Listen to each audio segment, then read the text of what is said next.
Bonjour Stéphane Manès, vous êtes le fondateur et le gérant d'Octet, une société basée près de Toulouse, et vous êtes utilisateur des services ovh.com depuis 11 années. Quel est votre métier? Bonjour, Octet a été créé en 2002, en juin 2002, et notre métier c'est la sécurisation de la messagerie. Donc l'objectif c'est de protéger les emails de nos clients, aussi bien sur le flux de messagerie entrant que le flux de messagerie sortant. Et donc pour protéger, on fait office d'anti-spam, antivirus, anti-phishing, anti-scam. On peut également mettre en place l'anti-pub pour les clients qui le souhaitent. Vous avez à peu près 3500 utilisateurs, entreprises utilisatrices de vos services. Est-ce que vous pouvez nous citer quelques-unes de ces entreprises? Oui, donc on a des entreprises, parmi les 3500, on a par exemple la Haute Autorité de Santé, la communauté urbaine de Toulouse Métropole qui vient de reconduire pour 3 ans, l'UFC Que Choisir par exemple, et Grand Optical, pour ne citer que des entreprises ou des structures connues. On travaille au national et à l'international. On a des clients également dans le Benelux ou en Côte d'Ivoire, Burkina Faso, tout ce qui est Afrique centrale.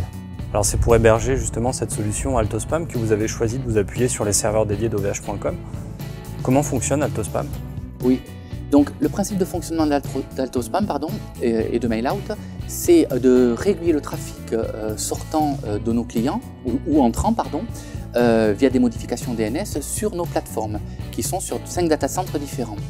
Un des data-centres étant OVH sur lequel en fait on va analyser les emails de nos clients auprès de 3500 règles qui représentent 16 technologies anti-spam et de 5 antivirus. Ça veut dire que tous les mails qui vont transiter par 2 plateformes pour chacun de nos clients vont être analysés par l'ensemble de ces technologies.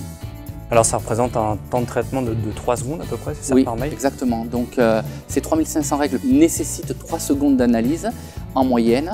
Et du coup, on a énormément besoin de temps machine parce que 3 secondes, c'est beaucoup en temps de traitement.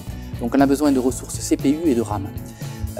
C'est vrai que sur les serveurs OVH, ce qui nous intéresse, c'est la gamme entreprise, qui nous permet d'avoir une performance très intéressante et donc d'avoir des machines de très bonne qualité et de pouvoir faire un traitement intéressant. Parce que vous faites de l'analyse de mails à grande échelle, vous analysez à peu près 5 à 8 millions d'emails par jour. Voilà, c'est ça, c'est qu'en fait ça dure 3 secondes, mais c'est sur un volume de 8 millions d'emails. Alors vous m'avez confié avoir testé la virtualisation, mais c'est une option que vous n'avez pas retenue. La virtualisation, au final, on ne l'a pas retenue, on l'a testée à plusieurs moments, sur plusieurs hébergeurs, et on a eu tout le temps le sentiment qu'on perdait en ressources justement, en temps de traitement. Alors vous disiez tout à l'heure que votre rêve était de disposer d'un hardware nu, le plus nu possible, sans fioritures. Un hardware oui, de qualité avec des fonctions basiques, mais que vous pouvez utiliser et qui s'exécute parfaitement à chaque fois que vous en avez besoin. À quoi pensez-vous en particulier? Et chez OVH, ce que j'apprécie le plus précisément, c'est justement la facilité d'utilisation des outils simples, comme des choses banales, qui peuvent vous paraître banales à vous, comme la réinstallation, la vérification du hard, le reboot à distance. Et vous faites peu appel au support? Au final, on fait peu appel au support. Les seuls moments où on fait appel au support, c'est pour changer un disque dur, par exemple, quand il y a une panne sur un disque dur. Donc, bon, comme on a eu du RAID, le client ne s'en rend pas compte et le serveur n'est pas arrêté, mais il faut quand même qu'on modifie le disque dur, et ça, vous le faites en général en un quart d'heure, quoi.